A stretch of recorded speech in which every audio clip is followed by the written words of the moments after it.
Hey,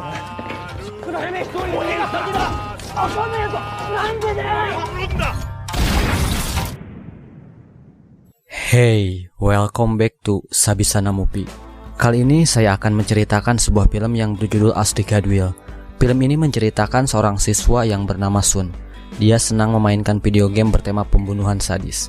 Suatu hari ia menemui keanehan di sekolahnya. Sun dan teman-temannya terpaksa bergabung dalam serangkaian permainan anak-anak yang mematikan. Gimana alur ceritanya? Seperti biasa, tutup pintu, siapkan makanan, siapkan kopi, lalu buang. Selamat menonton.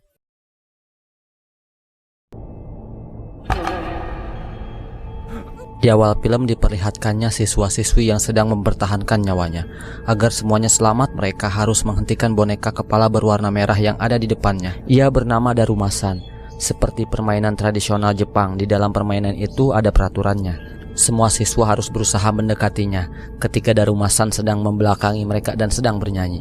Tantangannya adalah apabila Darumasan berbalik arah dan ada yang ketahuan bergerak, maka seketika orang itu akan mati. Dengan cara yang tragis, yaitu kepala mereka akan pecah dan berubah menjadi kelereng-kelereng merah.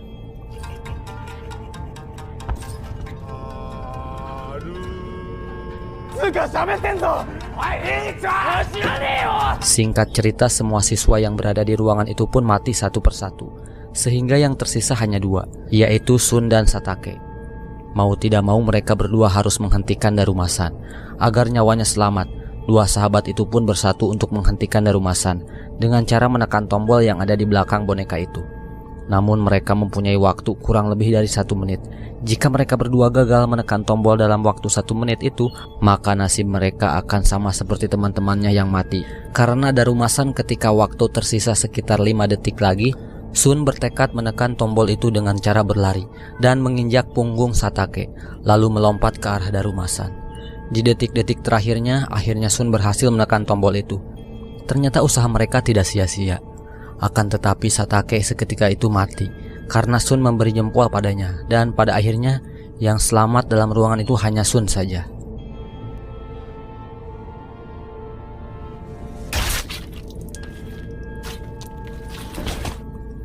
Tak lama kemudian tiba-tiba datang seorang wanita yang bernama Ichika. Ternyata dia pun siswi yang selamat dari boneka yang sama yang berada di ruangannya. Lalu mereka mencoba kabur dari sekolahannya. Akan tetapi semua pintu terkunci. Ada satu pintu yang bisa dibuka. Ketika mereka masuk, ternyata itu ruangan basket. Di ruangan itu mereka bertemu dengan siswa-siswi lainnya yang berhasil selamat. Ada satu siswa yang menyuruh mereka untuk memakai kostum yang menyerupai tikus. Tak lama kemudian muncullah dari bawah tanah patung kucing raksasa yang tiba-tiba memakan siswa yang berkostum tikus itu.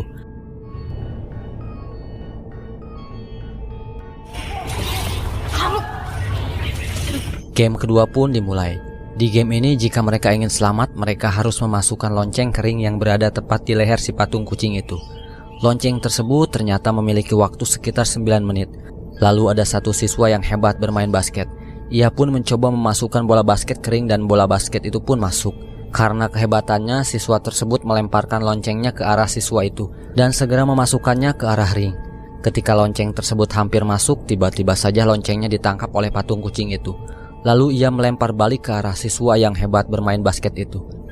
Dan siswa itu pun mental ke tembok karena kuatnya lemparan patung kucing tersebut.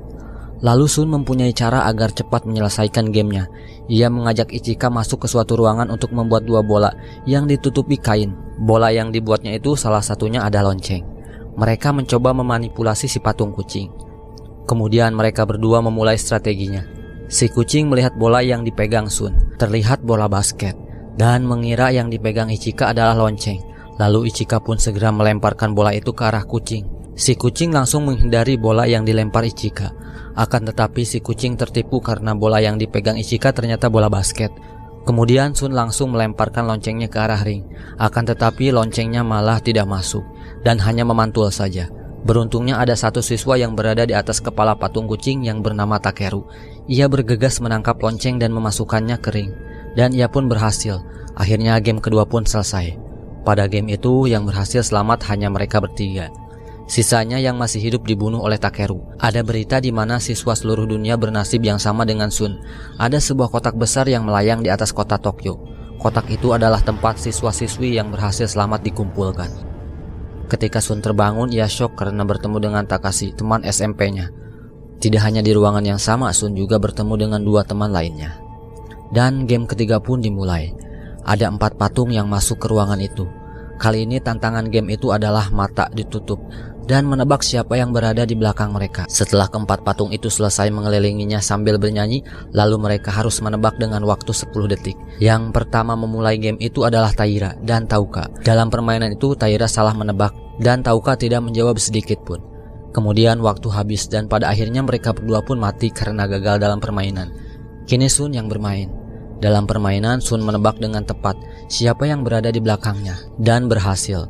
Akhirnya game ketiga selesai. Sun dan Takashi tidak mengikuti permainan itu, lalu mereka berhasil mendapatkan kunci untuk melanjutkan game berikutnya. Saat mereka keluar dari ruangan itu, Sun bertemu kembali dengan Ichika. Tapi Takeshi cemburu melihat Sun memegang tangan Ichika karena mereka harus saling berpegangan agar tidak dibawa oleh patung tersebut. Setelah itu ada satu ruangan di mana mereka harus mengumpulkan 7 kunci, sedangkan mereka hanya 6 orang dan kunci yang sudah terkumpul hanya ada 4. Tapi beruntungnya Takeru membawa 3 kunci, lalu mereka bergegas membuka kunci dan berhasil keluar dari ruangan itu. Dari game yang sudah mereka hadapi hanya menyisakan 7 orang saja. Untuk menghadapi game berikutnya, di game kali ini mereka bertemu dengan patung beruang. Syarat agar lolos dari game ini adalah mereka harus menjawab semua pertanyaan dengan jujur yang diberikan oleh patung beruang itu. Jika salah satu dari mereka ada yang berbohong, maka mereka harus mencari siapa yang berbohong tersebut dan harus menunjuknya. Si patung beruang itu pun mulai memberikan pertanyaan pertama, yaitu sebutkan makanan yang mereka sukai. Sontak mereka semua langsung menjawabnya. Namun si patung beruang mengatakan ada yang berbohong. Mereka diberi waktu sekitar 2 menit untuk mencari siapa yang berbohong dan menunjuknya. Setelah waktu habis, salah satu dari mereka ada yang ditunjuk. Lalu yang ditunjuk itu pun seketika mati dibunuh patung beruang itu.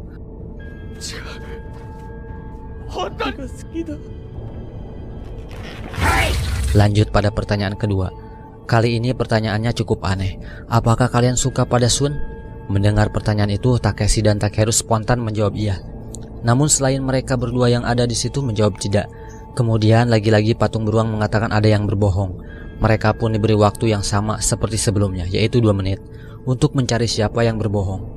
Saat waktu hampir habis karena tidak ada yang mengaku, akhirnya mereka menunjuk Takeshi. Lalu patung beruang itu pun langsung membunuhnya. Saat itu Sun yang marah karena Takeshi yang ditunjuk, ia langsung menunjuk patung beruang itu. Ternyata yang berbohong adalah patung beruang itu sendiri. Lalu mereka berhasil lolos dari game tersebut.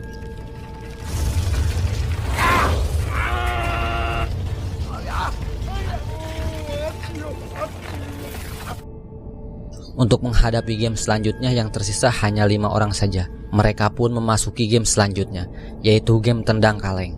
Syarat game itu hampir sama dengan game tradisional di daerah kita, yaitu petak umpet. Syarat game itu satu dari mereka harus berjaga, sedangkan yang lainnya bersembunyi. Yang berjaga harus mengambil kaleng untuk diletakkan di tempat yang sudah ditentukan, lalu mencari yang bersembunyi. Yang berjaga harus menemukan dan menyebutkan namanya, lalu memasukkannya ke dalam penjara, dengan syarat sebelum matahari terbenam. Dan jika ingin menyelamatkan teman yang dipenjara, salah satu dari mereka yang belum tertangkap harus menendang kaleng. Namun jika kaleng itu ditendang, maka kaleng akan meledak. Jadi untuk menendangnya harus mencari cara agar dia yang menendangnya juga selamat, atau mengorbankan nyawanya sendiri. Sialnya yang terpilih untuk berjaga itu Takeru yang licik dan jahat. Akan tetapi dia juga sangat menyukai Ichika. Dia ingin dirinya dan Ichika selamat dari game itu. Kemudian game dimulai. Mereka berempat mulai bersembunyi, akan tetapi secara cepat Takeru berhasil menjatuhkan kaleng itu dan menaruhnya di tempat yang telah ditentukan. Lalu ia langsung mengejar yang bersembunyi. Sebagian mereka yang bersembunyi dengan cepat tertangkap.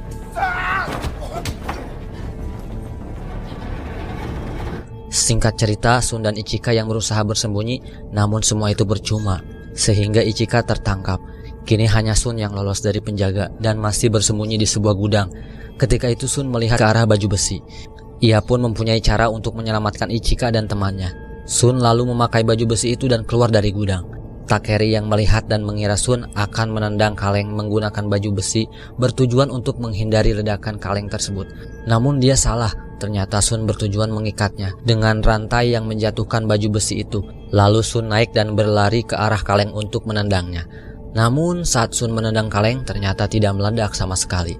Padahal sebenarnya mereka tertipu oleh patung yang memberikan mereka permainan itu. Lalu mereka pun lolos dari game tersebut dan mendapat hadiah berupa es krim.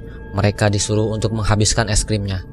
Tidak sampai di situ, ternyata mereka tertipu lagi. Es krim yang dimakannya bukanlah sembarang es krim. Ichika yang memakannya sambil menikmati indahnya sunset, tiba-tiba membaca tulisan yang ada pada stik es krim. Ternyata yang akan berhasil selamat dari game itu hanya 2 orang saja, yaitu Sun dan Takeru. Ternyata game yang terakhir itu game mengadu nasib. Siapa yang beruntung maka dia akan selamat.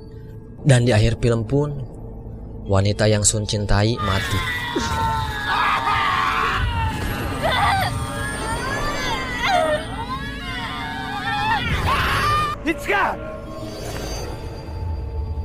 Dan film pun selesai.